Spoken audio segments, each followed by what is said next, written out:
Slowly rotating at the edge of deep space, 1,000 kilometers beyond the atmosphere of 21st century Earth, is the Arthur C. Clarke Astronomical Observatory, Starlab.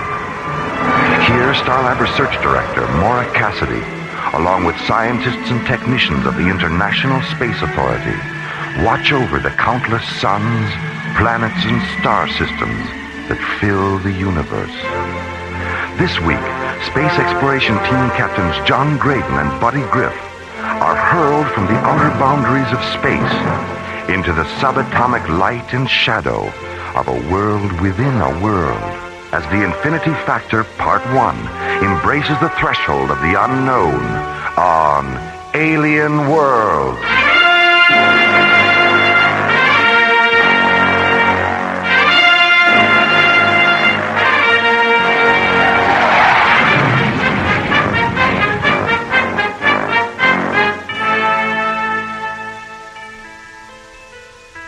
Astrophysicist Tom Liu Ping has been performing experimental tests in supralight travel, moving at velocities beyond the speed of light.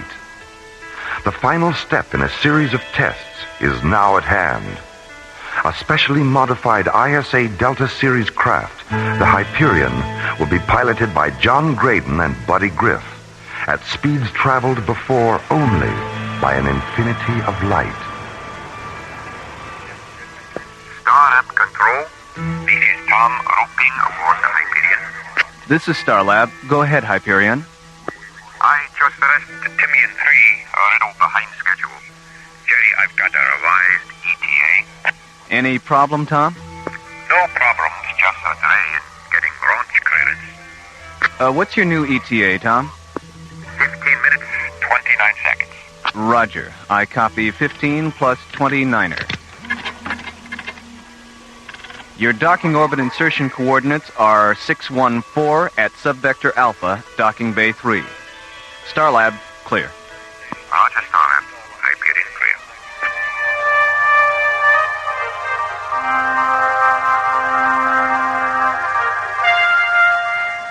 When did Tom Liu Ping arrive, Maura? He got in at 0300, John. He was late leaving Timmy and 3. That's why we rescheduled the briefing. Here's his room. He should be ready by now. Oh, Tom, excuse us. I really didn't realize that you... It's okay. Come on in, Maura. I was just finishing my Tai Chi exercises. Oh. Captain Graydon. So good to meet you in person after all the visual communication. Yes, hello, Tom. Nice to see you. Tai Chi, huh? Mm-hmm. Sort of looks like slow-motion karate. Yes, actually, it's more meditation than martial art. Well, keeping in shape out here is a good idea. I do a little hatha yoga myself. Oh, very good, Maura. Very good. Well, what's our program? I understand the briefing was rescheduled? Yes, we're meeting at 1300 hours in room 2 on Level A Conference Center. All right. I'll meet you there in a few minutes.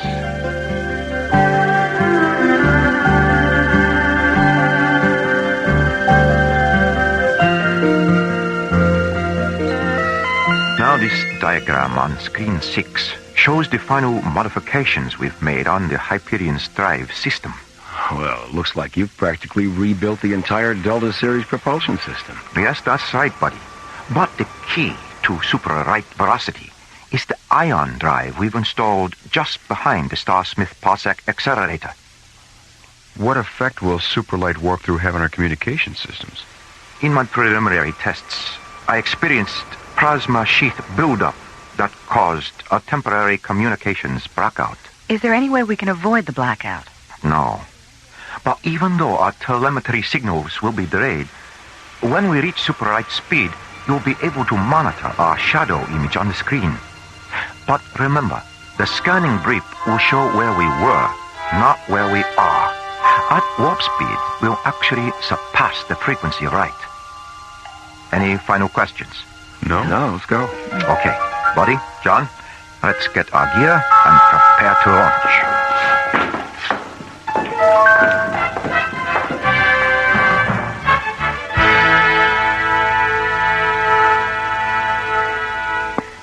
Starlab Control to Hyperion. This is the Hyperion. Go ahead, Maura. Microwave confirms your calculation for reaching super light critical at vector 098. 098. Roger. Thanks, Mora. Good luck with the test, and try not to lose touch. Don't worry, we won't, Mora. Okay, buddy, let's do it. Interface all computer functions. We have a positive decoder interlock on all data terminals. Manual launch functions are canceled. Real-time launch status, 15 seconds and counting. Okay, Hyperion, you're cleared for launch. Roger, Starlight. Okay, let's see what this baby can do.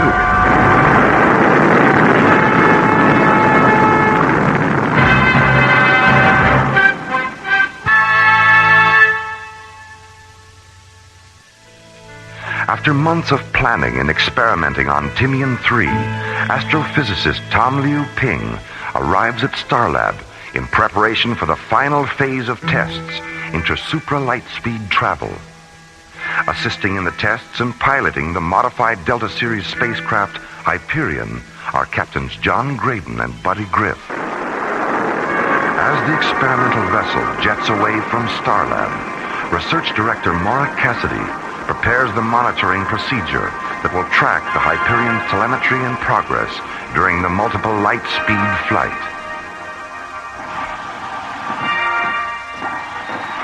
Oh, hi, Mora. Hi, Jerry. How's it going? Oh, they've made a couple of orbits at light speed 1 to check the systems. We're monitoring them on screen 4. Dr. Cassidy, this is Barbara, Spectral Analysis. Our monitoring is beginning to show telemetry distortion coming back from the Hyperion. What's their position, Barbara? We're tracking them in final orbit prior to the superlight entry at subvector 096. Okay, thanks, Barbara. Jerry, open a channel to the Hyperion. This is Starlab to Hyperion. Over. This is the Hyperion, Starlab. Jerry, I can barely reach you. Roger. Hold on a minute, John. How's the signal now, John? Any better? No, you're still breaking up, Jerry. Tom, how's the ion drive functioning? He's fine, boss. In fact, he's more effective than I thought it would be in 3 warp speed.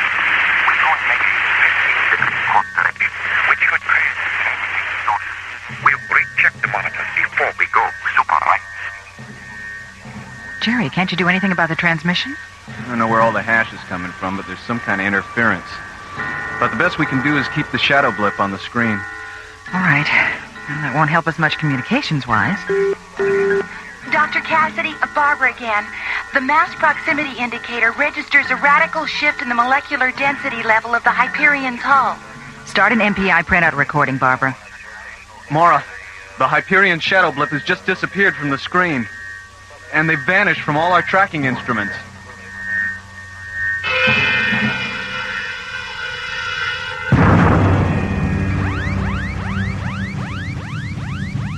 Geez, what kind of light show was that? Scanners indicate we've walked through some kind of photon barrier. Damage report, buddy.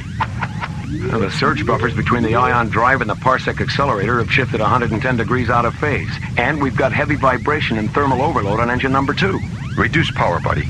Correct to a pitch of 312. And fire yaw thruster with a 0.5 vertical correction. Let's see if we can stabilize. Right, Skip. She's coming around, Skip. Where the devil are we? Let me check the translocator beacon. That's pretty strange. What is it, buddy? The beacon draws a blank.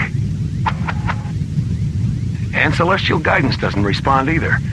It's as if we were in completely uncharted space. Try a long-range scan. I don't think that will be necessary. You'll find an Earth atmosphere planet at vector 659 Mach 5. Where did you come up with those coordinates? I can't tell you more than that. Trust me.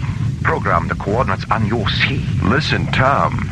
If you know something we don't, you'd better come up with it right now. It wasn't supposed to happen like this. Tom, out with it. Yeah, come on, man.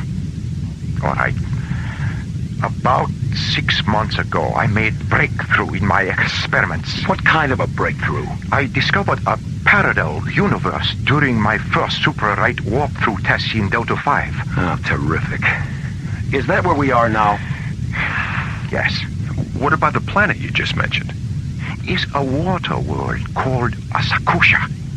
The people of the planet live on 2 islands. I made contact with one of the islands called Adusa. What I found was a world out of balance. Out of balance? What do you mean? The Asakushans had an ion generator that kept the people of the planet in balance, physically and emotionally. They regarded this generator as some kind of holy shrine. It's a 2-piece interlocking cylinder called the altar of light and dark. So what caused the imbalance? The people from the other island, Kudor, broke into the shrine 2 years ago and stole half of the altar.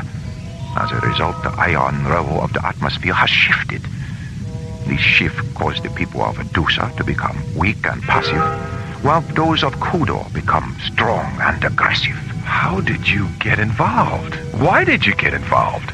It was my intention to return to the planet after we had completed these tests and leave my ion generator with the people of Adusa so they could restore their physical and emotional balance.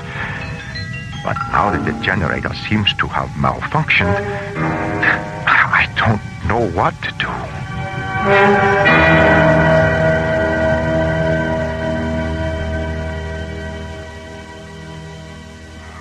Jerry, start cross-checking the Hyperion's last known coordinates from the MPI graph. Okay, Mara. Starlab, this is Echo Leader. Roger, Echo Leader. Go ahead. We've completed our Phase 2 search and reconnaissance. There's not a trace of Hyperion anywhere. No debris? No sign of wreckage? No, apparently she didn't break up. There's nothing here. All right, Echo Leader, thanks. Return to base. Roger, Starlab, Echo Leader on the return. Out. Starlab, clear. What could have happened to them? Even at light speed, spacecraft don't just disappear.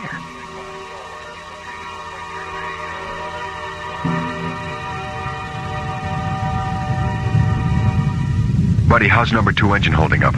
Thermal overload is critical, Skip. Okay, shut it down. We're gonna have to put her in the water. Okay, Skip. We're on descent. 1,000 meters to impact. 500 meters. Okay, hold on. Here we go.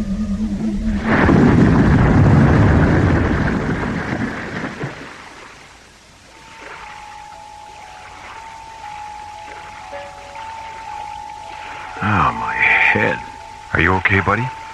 Yeah, I'll be okay. Just give me a couple of minutes. I wonder if the ship sustained any serious damage. I think we're okay. The flotation collar inflated on impact. I don't see any structural damage. Open the hatch, Tom. Let's see where we are. See anything? Yes. A small boat approaching. It's Ready Kami and Rod Goncho. Friendlies, I hope.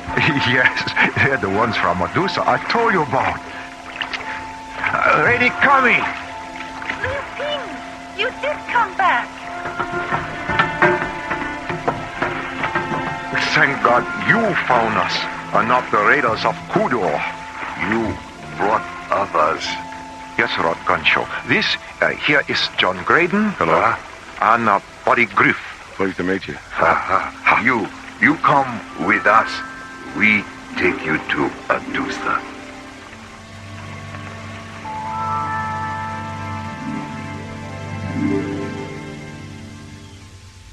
Why did the people from Kodor steal the beacon device from the sacred altar?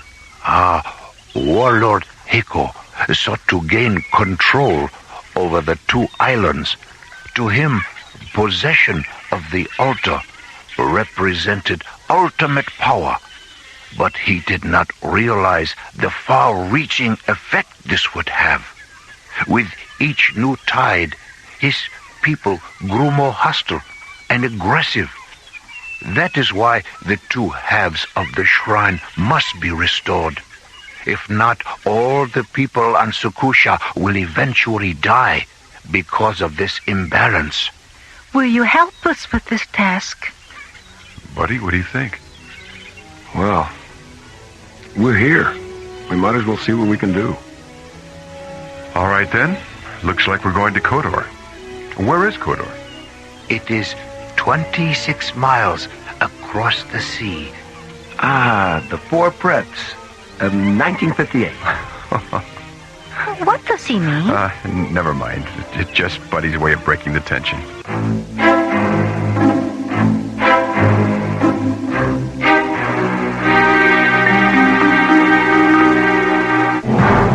Orbiting above the emerald green water world of Sakusha, the Hyperion develops an engine malfunction, forcing John Graydon to ditch the ship in the sea. 10 minutes later, John, Buddy, and Tommy Lou Ping are rescued and taken to the nearby island of Adusa. Here, Lady Kami and Lord Gunshow convince them to help Adusa recover a sacred altar from the nearby enemy island of Kodor. Meanwhile, on Kodor, Fleet Officer Sora enters the Imperial throne room with a message for Heiko, Kodor's ruling warlord.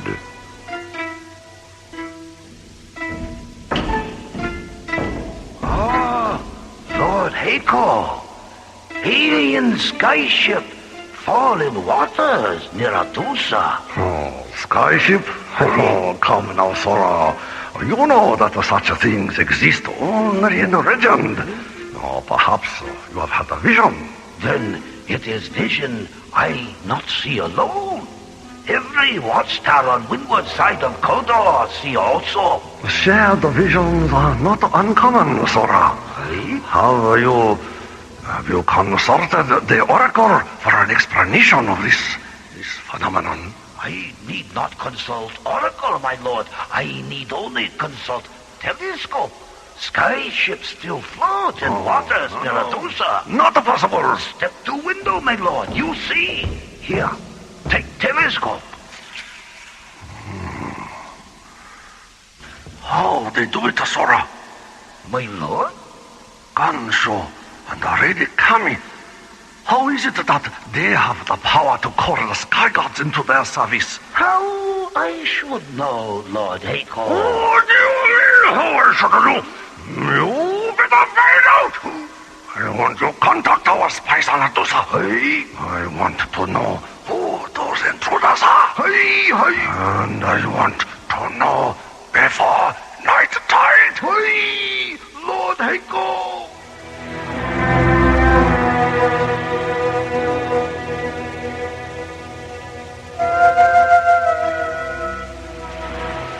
Mora must be going crazy wondering what's happened to us. Yeah.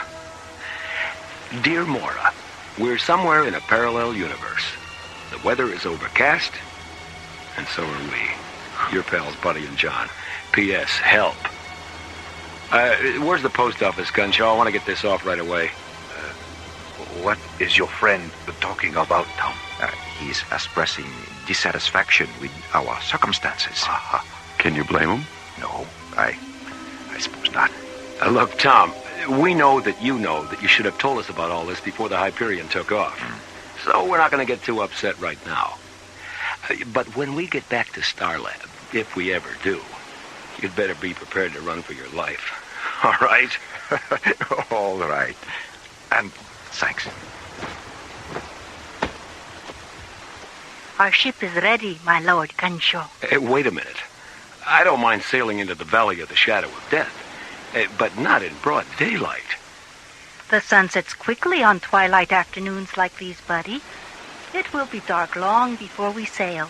Cross your heart? My heart? That's just Buddy's way of asking for reassurance, Cammy. Oh. Yes, Buddy. Cross my heart. Tom, where's the equipment you brought ashore from the Hyperion? Over here, John.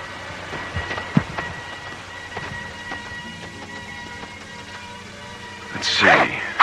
2 laser rifles, 2 hard beam photon pistols, 5 night vision helmets, a tool pack, and a hospital kit. Okay, pass out the helmets, buddy. Right, Skip. Of what use are these helmets, John? The lens on top projects a type of light that can be seen only if you look through the helmet's faceplate. Then, when we get to Kodor, we will be able to see in the dark without those in the dark seeing us. Yes? That's right. Another miracle of rare device. You have so many. Are they endless? I hope not, Gunshow. We're going to need every miracle we can get our hands on before this is over. The night tide cycle is beginning, my Lord Gunshow. Yes. Yes, it is time we sailed. Have you told Kiatsu where we are going?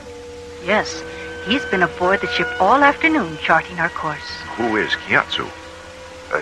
He is our helmsman and navigator, Tom. He knows these waters better than anyone on Adusa. Okay, let's get going.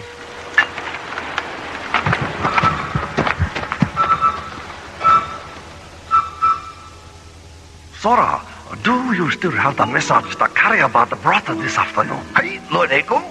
Read it to me again. But Lord Echo, I already read to you dozen times. Please, Sora, if you wish to remain in the good graces of your imperial warlord, you will indulge him, not question him. Excellent point, Lord Echo. My Lord Echo, Gonshu, Kami, and 3 sky gods depart for Kodar on night tide. Course I have charted will take ship within 100 leagues of Pagoda Tower, between islands. Your faithful servant, Kiatsu. Good old Kiatsu. He certainly does epitomize the word spy, doesn't he? Hey, he does indeed, my lord. Hey. And what arrangements have been made to welcome our visitors from Adusa? But, Lord Heiko... Tell me again, Sora. I love the image it conjures up. 15 Kotorian siege galleys positioned in semicircle round Pagoda Tower. When Kiatsu sail past tower, circle will close, and Gonshu, Kami, and Sky Gods will be taken prisoner. You certainly have a way with the words, Sora.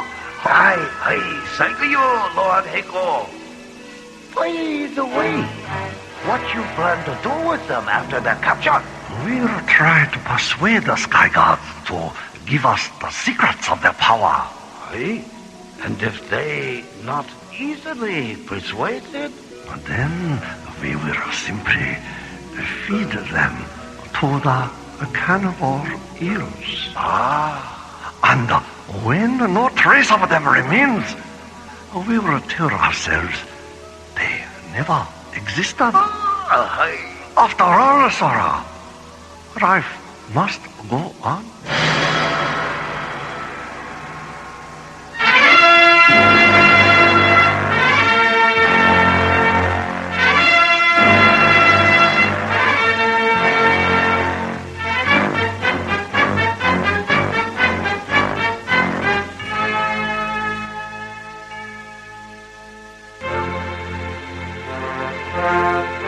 Last week's episode, astrophysicist Tom Liu Ping arrived at Starlab for a final phase of tests in the development of supralight travel.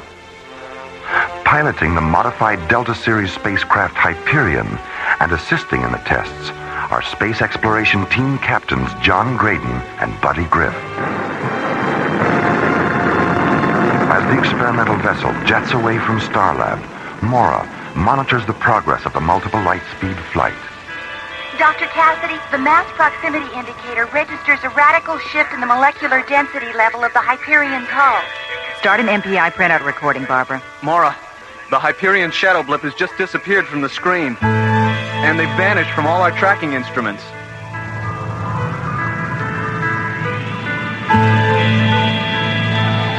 A flash of multicolored light sweeps past the Hyperion as it passes from one dimension into another and enters a parallel universe known only to Tom Liu Ping. Where the devil are we? You will find an Earth atmosphere planet at Vector 659 Mark 5. It's a water world called Sakusha. The people on the planet live on 2 islands. I made contact with one of the islands called Adusa. What I found was a world out of balance. Out of balance? What do you mean? The Secutions had an ion generator which kept the people on the planet in physical and emotional balance. It's a two-piece interlocking cylinder they call the altar of light and dark. So what caused the imbalance? The people from the other island, Kudor, stole half of the device. As a result, the ion level in the atmosphere shifted. The people on Adusa have become weak and passive, while those on Kudor have become strong and aggressive.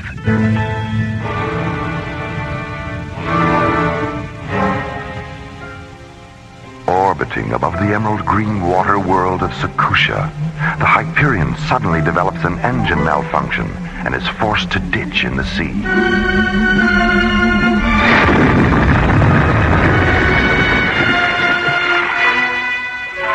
Minutes later, John, Buddy, and Liu Ping are rescued by Tom's friends, Lady Cammy and Lord Gunshow. The three are taken to the nearby island of Adusa, where they're asked to go to Kodor and help recover the cylinder stolen from the altar of light and dark. Will you help us with this task? Buddy, what do you think?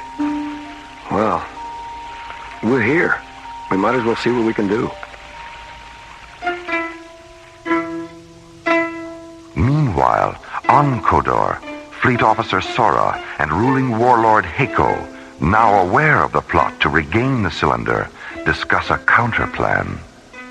15th Kodorian siege galleys position in semicircle round Pagoda Tower. When Gyatso sail past tower, circle will close, and Gonshu, Kami, and Sky Guards will be taken prisoner. And now, the conclusion of the Infinity Factor on Alien Worlds.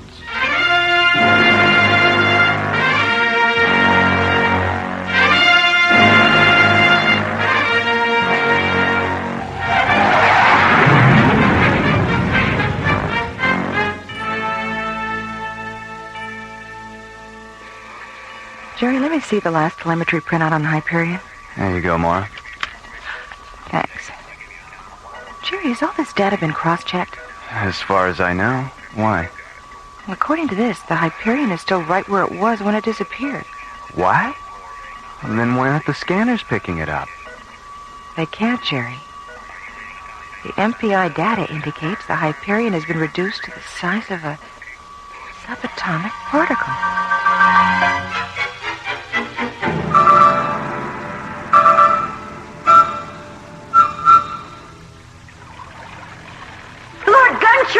Kodorian siege galleys. They're all around us. I see no Kodorian vessels, my lord. Perhaps that helmet causes her to see things that are not there. No, Gyatso. The helmets allow her to see through darkness. Lord Gunshow. Let me light this lantern so I might see. Gyatso, what are you doing? Skipper, he's signaling those ships. Stop it. I can see many boats closing in on us. What are we going to do? We're going to take them out, that's what. Skip. Right, buddy. Fire! By the gods! A right-wing shooter! Good work. They break formation. Look! There's Kodor! I can see the island! Tom, take the helm. I know a cove just beyond those cliffs.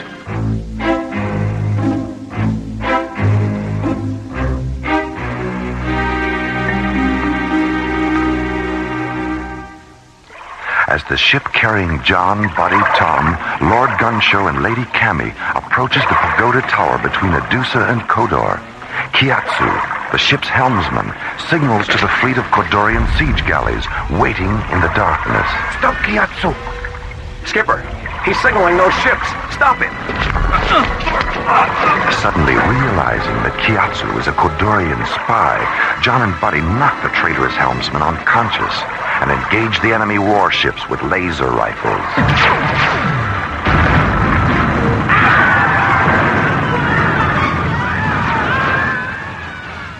Half an hour later, Fleet Officer Sora reports the outcome of the battle to Warlord Heiko.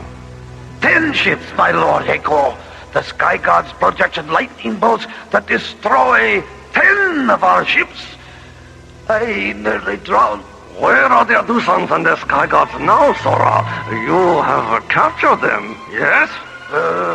No. No! What do you mean, no? I mean, no, we did not capture them. They escaped to the other side of the island. Escape? You had better find them, Sora. I'll drown you myself. Oh, Lord Hiko, you don't want to do that, do you? Gyatso! Lord Hiko. Gyatso! What happened? When I tried to signal our ships, Sky Gods knocked me out. Where are they now, Gyatso? In a cove on other side of island. When they went ashore, I escaped. They're after the cylinder for the Order of Right. So, my trusty Gyatso, you did not fear me after all. No, Lord Hiko, I not fear. Gyatso, tell me about the Sky Gods lightning. How did they do it? Gyatso? How I should know, my lord? I out cold during battle. You missed the whole thing! That will be all, Gyatso. Yes, Lord Hiko. Sora, you were there. You tell me about the lightning. Was it wonderful? Oh, Lord Hiko, it was so terrible. And yet, it was beautiful too. Everywhere there was lightning. Red, orange, and purple. There was fire and smoke and the clack of wooden masts splitting, rolling and burning. It was as if the night itself had turned to fire. Oh, Sora! Such a way with the words you have!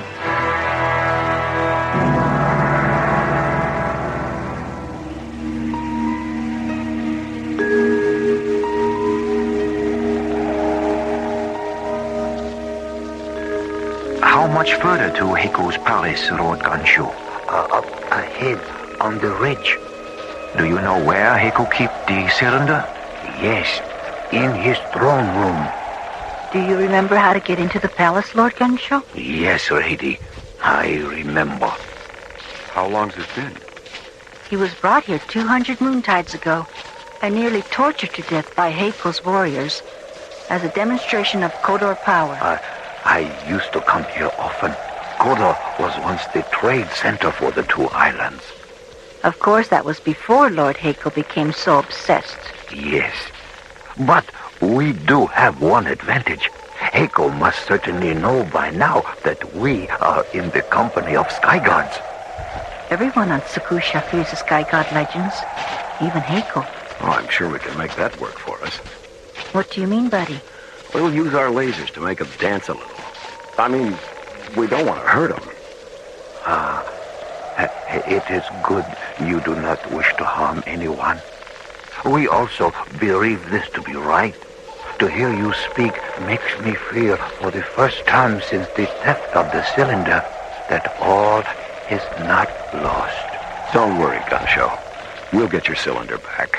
And I will do my best to understand the manner in which to restore the altar. But I will need your help, Lord Gansho. Yes, Tom. Can you tell me if there are any insignias, markings, colors, or anything like that which connect the two halves of the altar? Yes. The markings on the two halves of each disc fit together to form the law of the word symbol. Stop a moment, huh? Just a moment. Please show me the symbol. Here, draw it for me on the ground. Oh, yes.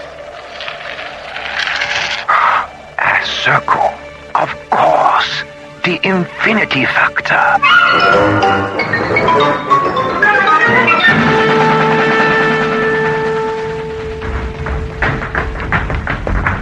My Lord Hiko! Sky Gods Gunsho and Lady Kami enter palace. What shall we do? What shall we do? We should call the gods, you idiot! God! gods! Lord Haco! Gods, where are they? But Lord Haco! Where are my gods? I already called guards, my lord. They ran away, frightened by sky gods' lightning shorters. Run? My gods ran away! Sora, quickly! The cylinder! Take it! Lord Haco! Lord Haco, stop! Or you will be killed! Where? Oh, Lord the gun show! And the lady coming! Oh, welcome back to Connor! We have come to take back the cylinder for the altar. Take it back? That's right. Hand it over, Haco. If I refuse, You've seen the power of our lightning shooters on your vessels. how about we make a trade? You, sky gods, give me secret of your power, and I return the cylinder. Lord Haco, see that vase over there? Oh, that's very beautiful, yes? It is my favorite. Oh, you destroy my Condorian Pagodavis! Sora, attack! Not me, Lord Haco. Sola not want to end up like this. All right, Haco, that's it. Tell us where the cylinder is, now. Sora, sky gods have us in tight spot. Give it to them. Please. All right. Cylinder is over there. Behind curtain. Yes, it is here. Excellent, Lord Gunshaw. Oh, Lord Gunshaw. All right, everyone, come on. It's nearly daylight. Let's head back to the boat and set sail for the shrine. Confronted at last by what Haco believes to be sky gods, John, Buddy, and Tom Liu Ping convince him to surrender the cylinder, which will restore Sakusha's ion generator. Meanwhile, Commissioner White arrives on Starlab to confer with Mora about the mysterious disappearance of the Hyperion. There's a strong possibility that whatever happened to them isn't alien to Tom Liu Ping at all. What do you mean? As soon as we heard about the Hyperion's disappearance, we pulled all of Tom's research tapes and retraced his experiments. We discovered through the fuel inventories that he'd taken some earlier test flights that no one knew about. Well, how does this tie in with his research? Well, from what we could decipher, he discovered some kind of parallel universe. There's also an emotional involvement. We found his diary. Personal motivation. Yes. He intended to return to this sphere of existence all along.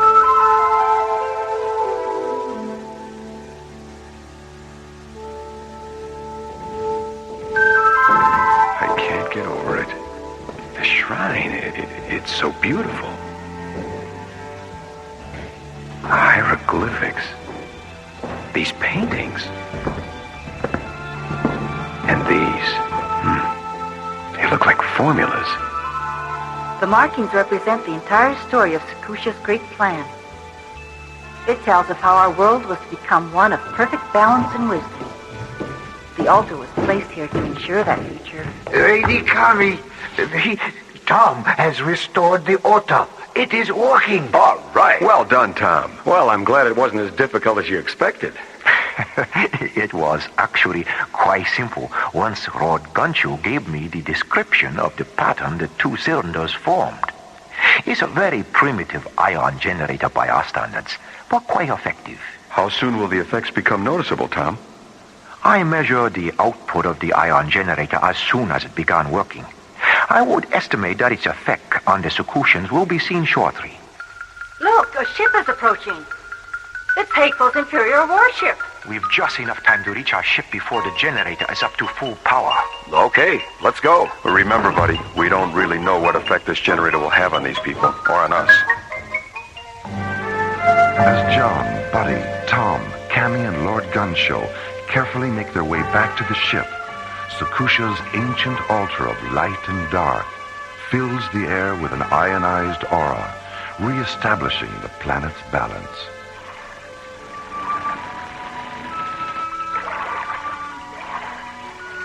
Meanwhile, aboard Lord Hako's Imperial flagship. Ah, Sora, isn't it a wonderful day for a sailboat ride? Water smooth and the wind just right. Hey, my lord. Sailboat, very relaxing. Lord Hako, huh? Didn't we have something we were going to do today? Ah, yes, Sora. I believe you're right. Did it have anything to do with a rod gun show? There's his vessel off the window at the side. Hi. It must be we were to sail with him. Shall we go alongside? By all means, Sora. By all means. Let us greet our old friend, the good and kindly Lord Medusa. Rod gun show! Lady Kami, how are you? Excellent, Lord Hako. Excellent. Who are your three friends? They are friendly visitors from another world. Another world? You hear that, Zora? Visitors from another world? What other world, Rodagancho?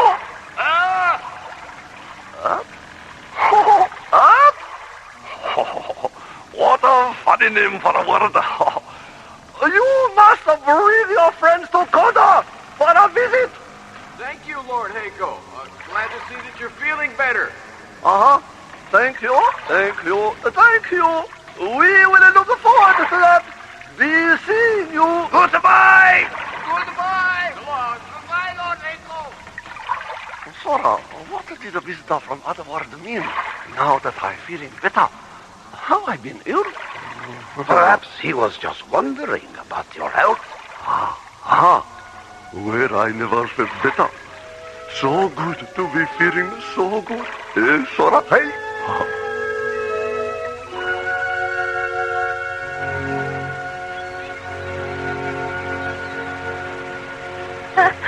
I could not believe how quickly Hako changed. Yeah, he really went from a tiger to a pussycat, didn't he?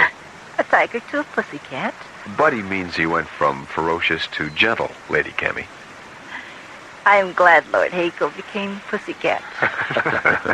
Well, it's good to see the altar fulfill its purpose in restoring the Kudorian psychological balance. Now, Lord Hako will be able to govern his island wisely, gracefully, and with great kindness. What about your skyship? Will it be able to return you to your world? What I learned about your ion generator showed me how to repair our spacecraft. We will be able to return safely, I'm sure. Will you ever return to Sakusha? There is enough in common in our hearts to make us all part of a great oneness. We too often forget one another.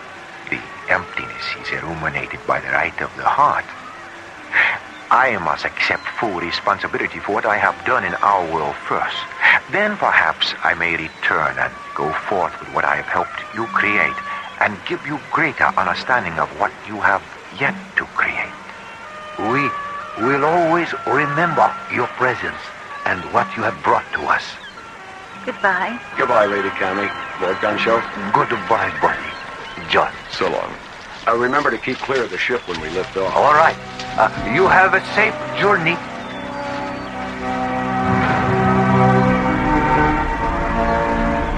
As Lady Cammy and Lord Gunshow watch the Hyperion rocket away from the emerald green water world of Sakusha, John, Buddy, and Tommy Ping make ready for the critical warp back through time and space into their own universe. Buddy, let's program our coordinates for FTL reentry. Right, Skip. Tom, that circle Gunshow drew on the ground, what was that all about? This circle, John, was the missing key to all my research. I knew that by understanding what had happened on Sakusha, I would be able to understand what I had discovered. We were reduced in time and space to an infinity where balance is restored through the cohesiveness of philosophy and science together. And the moon circle on the cylinders united the two. The moon circle? Yes, you see, the circle had been broken, separated, and the way the two cylinders fit together restored the circle and the balance of Sakusha. We're programmed for FTL reentry at Vector 558, Mark 1, Skip. Okay. Keep your fingers crossed.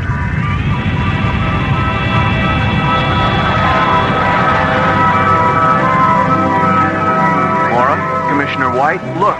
The Hyperion's back on the screen. At least I think it's the Hyperion. Well, looks like your theory may have been well-founded, Commissioner. Yes, it looks that way, doesn't it? Hyperion to Starlab, over. All right. It is them. We read you, Hyperion. Welcome back. Thanks, Jerry. What's going on, a party? You might say that, yes. Are you all okay? Oh, we're fine, Laura. Where have you been? And do you know what happened? Yes, we know what happened. We're still not sure how we got there, but it was an incredible experience. We'll tell you all about it soon. Jerry, give us a docking orbit insertion. And break out the Beaujolais. We're on our way home.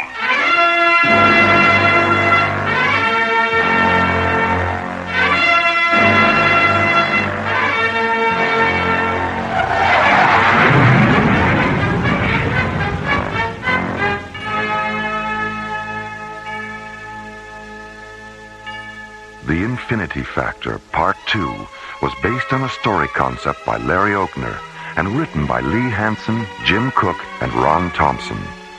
Our stars included Linda Gary, Chuck Olson, Bruce Philip Miller, and Corey Burton, with special guest stars Clark Warren, Larry Moss, Herb Ellis, Joe Young, and Helen Funai. Associate producer Ron Thompson. Music director Tom Rounds. Engineer Stu Jacobs. Assistant to the producer Jim Cook. Alien Worlds was created, produced, and directed by Lee Hansen. And so until next week, this is Roger Dressler inviting you to join us for our next adventure, Earthlight, on Alien Worlds.